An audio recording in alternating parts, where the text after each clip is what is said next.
नमस्कार प्यारे साथियों, कैसे हो आप सभी। मैं हूं योगेश और आप सभी देख रहे हैं योगेश लर्निंग एकेडमी का प्यारा सा यूट्यूब चैनल। तो प्यारे साथियों, आज हम बात करने वाले हैं मौर्योत्तर काल के बारे में, अर्थात एंशिएंट हिस्ट्री के अंतर्गत एंशिएंट हिस्ट्री में ये जो आपका यानी प्राचीन इतिहास हम बात कर रहे हैं भारत के इतिहास की। इस प्राचीन इतिहास के अंतर्गत आपको याद रखना है, इससे पिछली वीडियो में हमने आपको बताया था, वो 11वें नंबर की वीडियो थी, उसमें हमने बताया था किस प्रकार से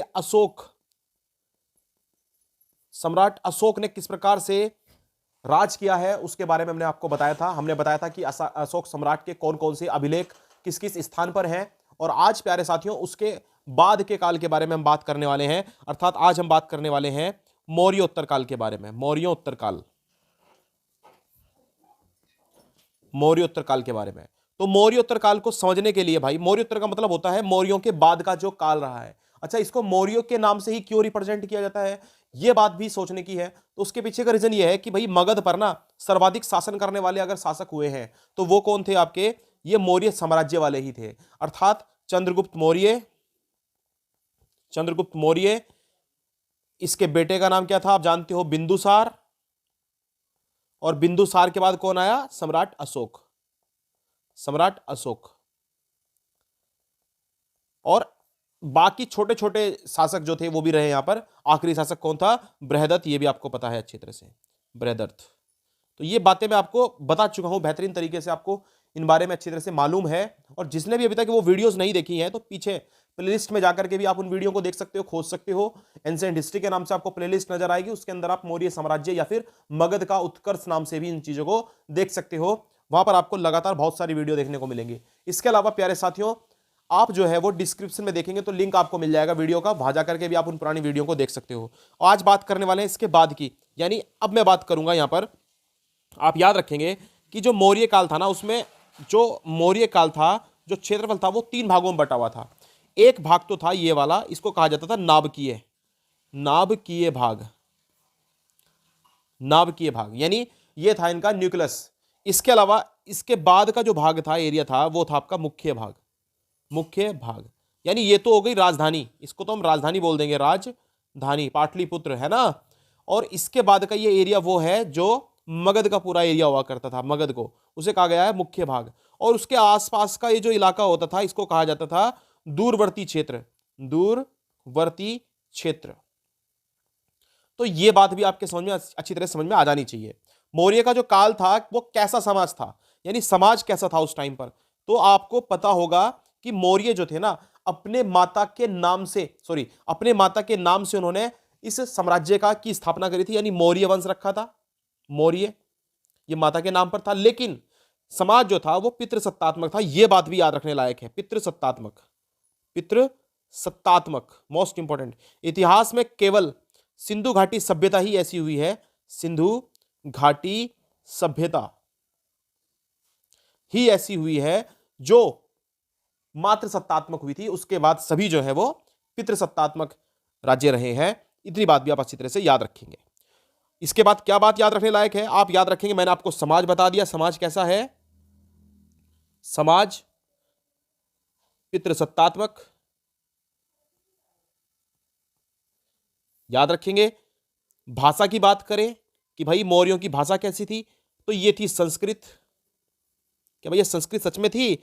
संस्कृत के बाद ये प्राकृत में चेंज हुई, आप ये भी याद रखेंगे, प्राकृत। और फिर उसके बाद ये पाली में चेंज हो गई, पाली के बारे में तो ऐसा कहा जाता है कि अशोक ने, ये जो सम्राट अशोक थे, अशोक ने इसे राजकीय भाषा घोषित कर दिया था, राजकीय भाषा। तो ये भी आप याद रखेंगे। कभी भी पूछ ले जाए इनकी करेंसी यानी मुद्रा कौन सी हुआ करती थी, क्या चला करता था उस टाइम पर, तो आप याद रखेंगे पर्ण क्या थी इनकी मुद्रा हुआ करती थी, किनकी, मौर्यों की। अच्छा जी, इसके अलावा कुछ बातें आपको और बतानी है, इसका आप स्क्रीनशॉट ले सकते हो भाई। अब मैं आगे चलूंगा। देखिए, आप याद रखेंगे उस टाइम पर ना जो अधिकारी लोग हुआ करते थे, अधिकारी जैसे आज की तारीख में भी अधिकारी हैं, गवर्नर है, आपके बाकी जितने भी हैं, जितने बड़े बड़े सारे के सारे अधिकारी हैं, तो उस टाइम पर भी इसी प्रकार से अधिकारी हुआ करते थे, यानी उस टाइम पर भी पद हुआ करते थे। तो वो अधिकारी कौन कौन से थे वो मैं आपको बताता हूं। याद रखेंगे, नंबर 1 सीता अध्यक्ष, कि भैया ये क्या है, सीता अध्यक्ष क्या है। तो आप याद रखेंगे जितना भी कर, टैक्स जो था, टैक्स वो राजकीय भूमि से प्राप्त होता था, राजकीय भूमि से प्राप्त। जितना भी टैक्स टैक्स जो था वो राजकीय भूमि से प्राप्त होता था। उसको लेने वाला कौन था या उसका रख रखाव करने वाला कौन था, उसके बारे में सोचने समझने वाला कौन था, तो उसका जिम्मेदार पर्सन हुआ करता था सीताध्यक्ष। ये एक पद तय किया गया था। यानी भूमि का मतलब आप जानते हो ना, सीता, सीता जो है वो भूमि, इसका क्या रहता है, पर्यायवाची रहता है। तो आप याद रखेंगे सीताध्यक्ष, यानी कि भूमि के कर का जो ऑफिसर हुआ करता था उसे कहा जाता था सीताध्यक्ष। दूसरा आपको याद रखना है इसके अलावा समाहर्ता। समाहर्ता आप याद रखेंगे, समाहर्ता यानी आज का जिस प्रकार से देखो राजस्व विभाग संभालता है ना, जो राजस्व विभाग, राजस्व विभाग जिसके अंडर में रहता है उसे उस टाइम पर कहा जाता था समाहर्ता। तो ये बात भी याद रखने लायक है, आप याद रखोगे इसको अच्छी तरह से।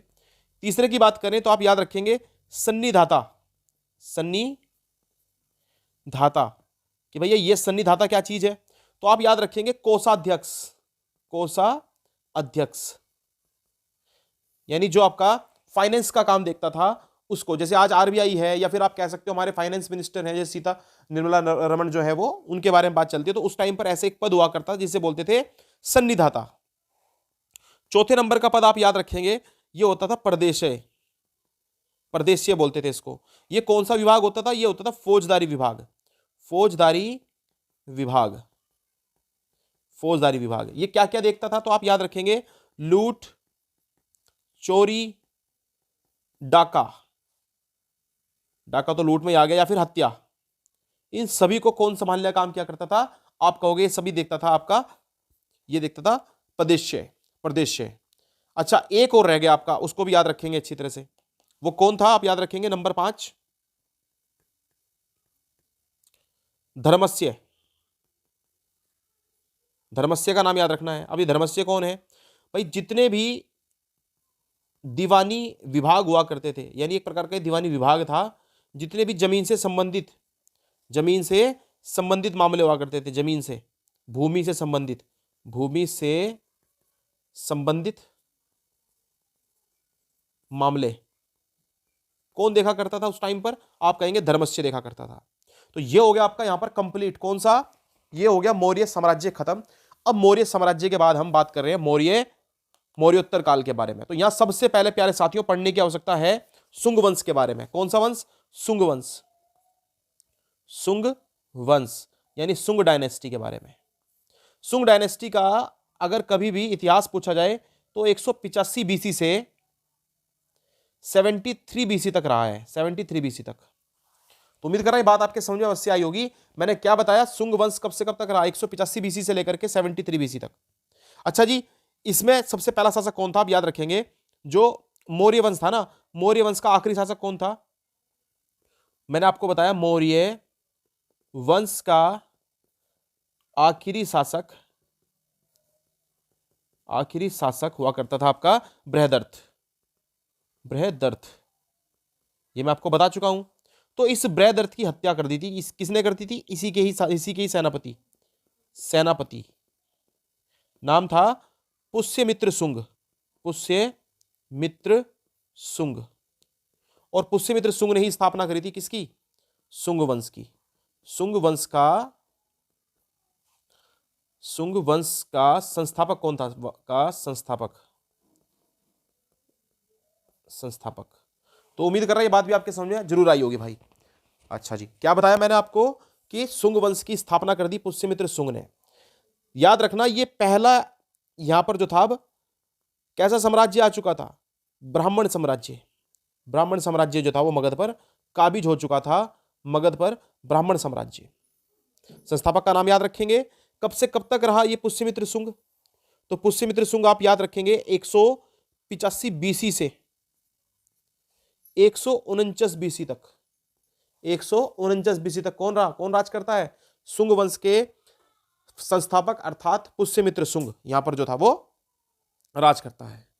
ये क्या करता है भाई, ये जो है ना अपनी राजधानी को शिफ्ट कर लेता है। याद रखेंगे राजधानी,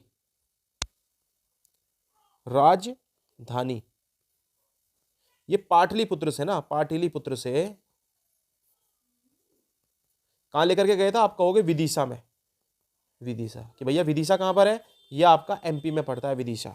तो विदिशा में लेकर के कौन गया था, आप कहोगे पुष्यमित्र शुंग। इसकी कभी भी भाषा पूछ ली जाए, देखिए ये राजभाषा इसने बनाई थी, यहां पर राजभाषा, राजभाषा इसने घोषित कर दिया था किसको, संस्कृत को। जबकि आप जानते हो अशोक ने तो पाली को राजभाषा घोषित कर दिया था, लेकिन आप याद रखेंगे संस्कृत को दोबारा से कौन लेकर के आया। भाई ऐसा कहा जाता है कि आज की तारीख में भारत में जो हिंदू धर्म बचा हुआ है ना, तो ये उस टाइम पर पुष्यमित्र शुंग ने बचाया था। ऐसा कहा जाता है कि सभी उस टाइम पर जो थे वो चेंज हो रहे थे, यानी बदल रहे थे। किसके अंतर्गत, उस टाइम पर बौद्ध धर्म का इतना वर्चस्व बढ़ा जा रहा था, जैन धर्म की तरफ लोग इतने भागे जा रहे थे। ऐसी स्थिति में पुष्यमित्र शुंग ही वो व्यक्ति है जो क्या करता है, जो कि इस बौद्ध वंश के आखिरी शासक, जिसका क्या नाम था, आप कहेंगे बृहदर्थ, बृहदर्थ की हत्या करके यहां पर ब्राह्मण साम्राज्य की स्थापना करता है और इस प्रकार से ब्राह्मण साम्राज्य को इसने बचाया। ऐसा कहा जाता है कि इसने जो है ना, इसने अशोक के 84,000, कितने भैया, 84,000 स्तूपों को तुड़वा दिया था। कि भैया ये स्तूप क्या होता है, तो आप अच्छी तरह से याद रखेंगे बौद्ध धर्म से संबंधित ये स्तूप होते हैं और ये मंदिर टाइप के होते हैं उनके पास, जैसे मंदिर होते हैं ना हिंदू धर्म में, ऐसे ही है स्तूप होते हैं। तो 84,000 स्तूपों को तुड़वाया था। इसका तो साफ साफ ये पता चलता है कि ये जो पुष्यमित्र था वो दुश्मन था किसका, बौद्ध वंश का। नहीं, ऐसा नहीं है।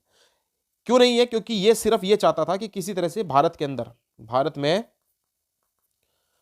हिंदू धर्म बचा रहे, हिंदू धर्म बचा रहे। इसी कारण से भैया इसने जो है ना भरूत स्तंभ का, किसका, भरहूत स्तंभ या स्तूप को, भरूत स्तूप को क्या करा था, बनवाया भी था, का निर्माण भी करवाया था। मोस्ट इंपॉर्टेंट क्वेश्चन है, पूछा जाता है पेपर में, भरूत स्तूप का निर्माण किसने करवाया था, तो आप लोगों का जवाब रहना चाहिए यहां से, किसने करवाया था भैया, पुष्यमित्र शुंग ने करवाया था। 84,000 स्तूपों को तुड़वाया भी था, लेकिन भरूत स्तूप का निर्माण भी करवाया था। इसलिए करवाया था क्योंकि यह किसी धर्म का क्या नहीं था, सर्वनाशक नहीं था, यह बल्कि सिर्फ हिंदू धर्म को बचाना चाहता था। और ऐसा कहा जाता है उस टाइम पर इस 84,000 स्तूपों में बाहर से लोग आक्रमण करने के लिए अपने व्यक्तियों को या बहुत सारे लोगों को यहां पर छुपा कर रखते थे। यानी इन स्तूपों में यवन से आने वाले लोगों का आना जाना था और वो यहां पर छुप कर रहते थे। और ऐसा कहा जाता है कि जल्द ही वो क्या कर देते, भारत पर आक्रमण कर देते। इसी आक्रमण को विफल करने के लिए सबसे पहले जो है वो पुष्यमित्र शुंग ने जो है पहले इन स्तूपों को ही तोड़वा दिया था। तो उम्मीद कर रहा हूं बात भी आपके समझ में अवश्य आई होगी भाई। अगर आपने स्क्रीनशॉट ले लिया हो तो आगे चलते हैं। चलिए ले लिया स्क्रीनशॉट, चलते हैं आगे। अब मैं बात करूंगा कि इसने जो था ना वैदिक काल को, याद रखेंगे वैदिक पुनर्जागरण का काल, कभी किसी के शासन काल को कहा गया है वैदिक पुनर्जागरण का काल। किसे कहा गया है, तो आप कहोगे पुष्य मित्र शुंग के काल को।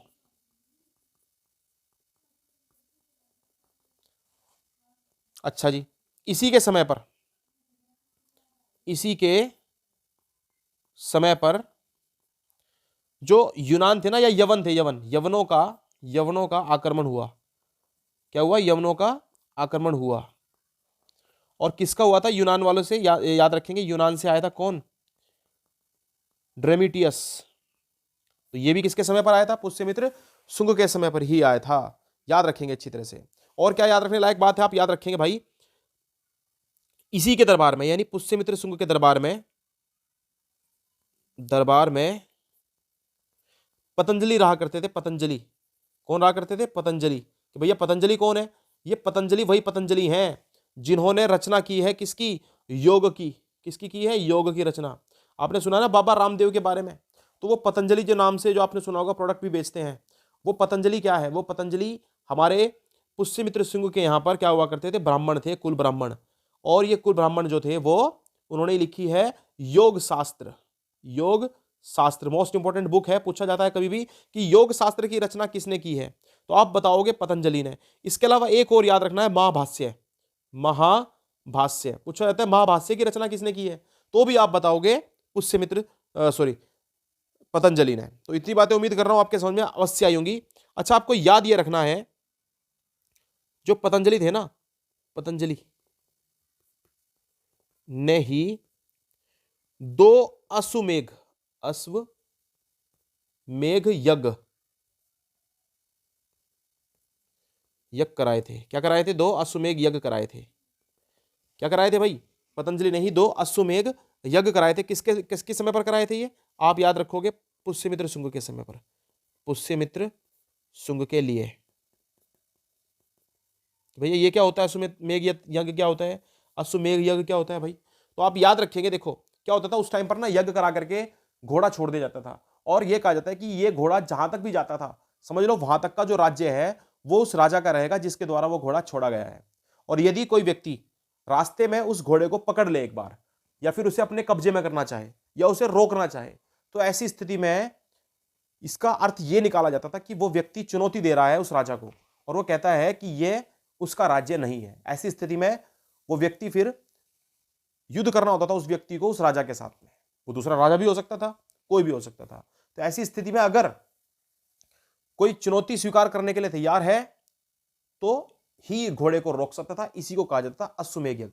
तो जिस तरफ भी, जिस दिशा में भी वो घोड़ा जाएगा, उस तरफ, उस दिशा में, उतनी दूरी तक वो पूरा का पूरा एरिया, पूरा पूरा क्षेत्रफल उस राजा का रहेगा जिसके द्वारा वो यज्ञ, जो अश्वमेघ यज्ञ घोड़ा छोड़ा गया है, अश्वमेघ छोड़ा गया है, वो वहां तक जाएगा, वहीं तक उसका राज्य रहेगा। तो ऐसी बातें उस टाइम पर कही जाती थी। तो ये 2 छोड़े थे, यानी 2 अश्वमेघ यज्ञ करवाए थे। किसने करवाए थे? पतंजलि ने कराए थे। और किसके लिए कराए थे? आप याद रखोगे, पुष्यमित्र शुंग के लिए करवाए थे। चलिए, ये बात भी आप अच्छी तरह से याद रखेंगे। अब बात करेंगे पुष्यमित्र शुंग के अधिकारी की, यानी उत्तराधिकारी। उत्तराधिकारी का मतलब क्या होता है? इसका जो वंश चलाने के लिए आगे था। तो कौन था? आप याद रखेंगे, number 1 Agnimitra. Agnimitra, Agnimitra most important नाम है, अग्निमित्र।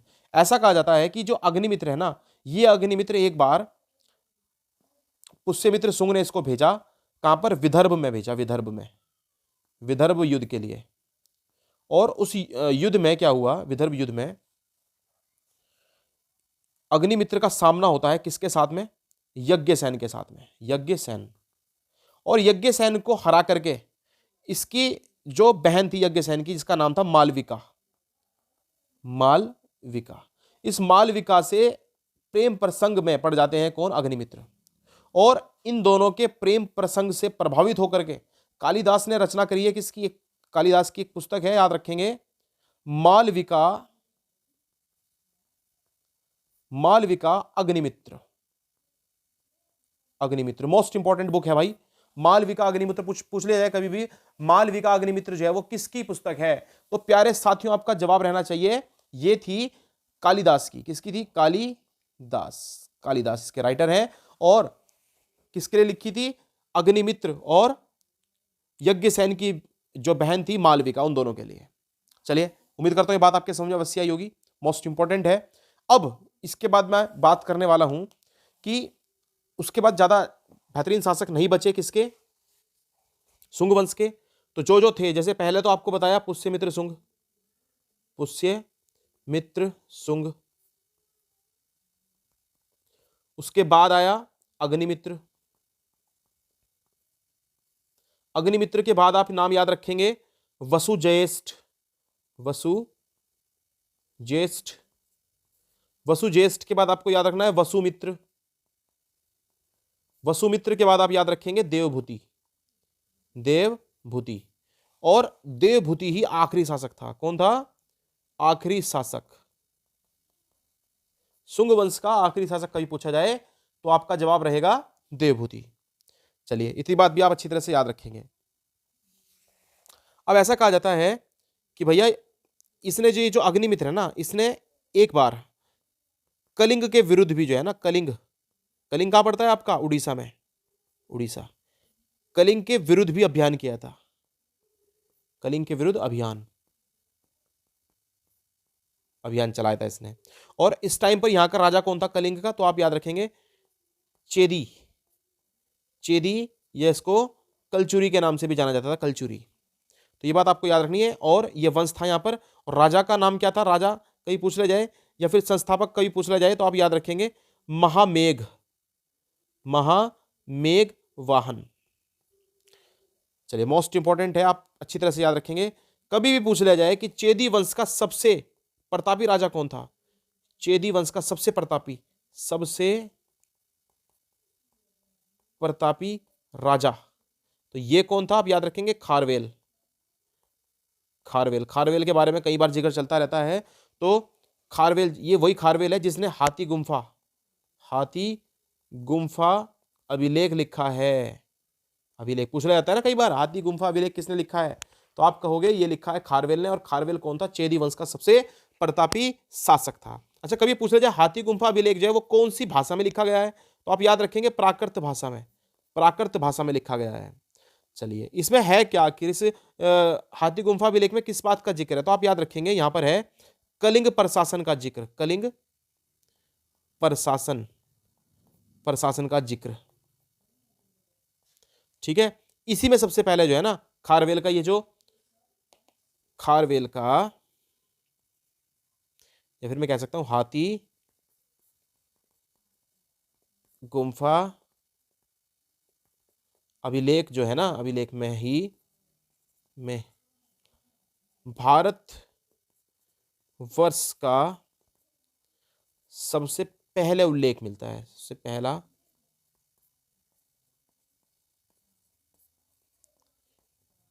उल्लेख मिलता है। तो चलिए, उम्मीद करता हूं आपको यह वंश पूरी अच्छी तरह समझ में आया होगा। अब प्यारे साथियों, बात करने वाले हैं इसके बाद सातवाहन वंश के बारे में। इसके बारे में बात करेंगे भाई, सातवाहन वंश के बारे में। तो यहां लिख देते हैं सातवाहन वंश।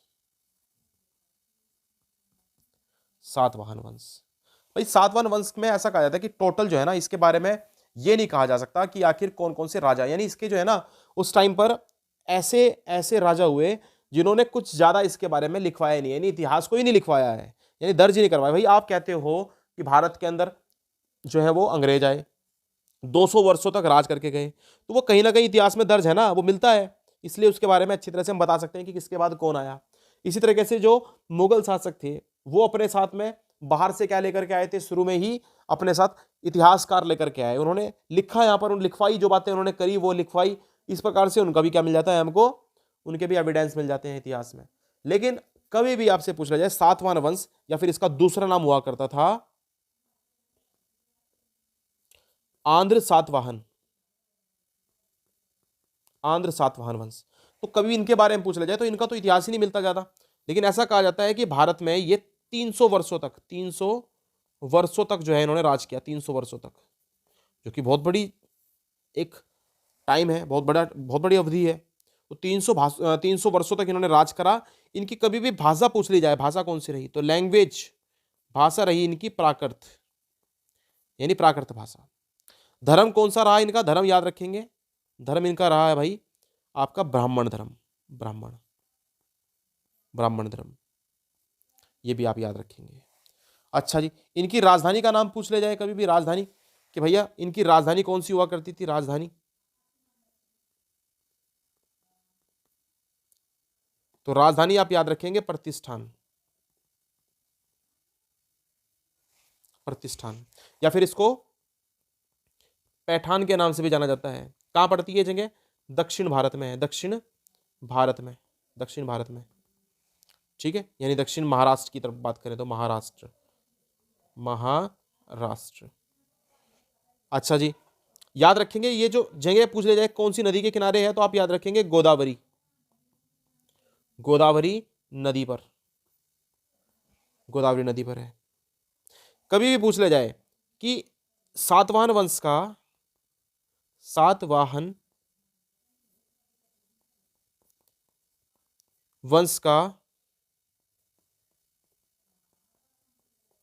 संस्थापक कौन है, तो संस्थापक है इसका सिमुक, कौन है, सिमुक है, सिमुक, ठीक है। अच्छा, ये कैसे बना, तो जैसे तरीका पहला रहा है इनका बनने का, यानी इसने क्या करा था, इसने जो था ना वो कन्नव वंश, किसका, कन्नव वंश। अब ये कन्नव वंश कहां से आया, ये बहुत छोटा वंश है, इसके बारे में मैं आपको अलग से बताऊंगा। कन्नव वंश बीच में आया, यानी शुंग वंश के बाद का वंश था। कन्नव वंश के अंतिम शासक अंतिम शासक सुशर्मन की हत्या करके सिमुक जी ने क्या करा, कन्नव वंश के अंतिम शासक सुशर्मन की हत्या कर दी और स्थापना कर दी कौन से वंश की, सातवाहन वंश की। कहां से मिलता है इस बारे में, तो इसके बारे में हमें पता चलता है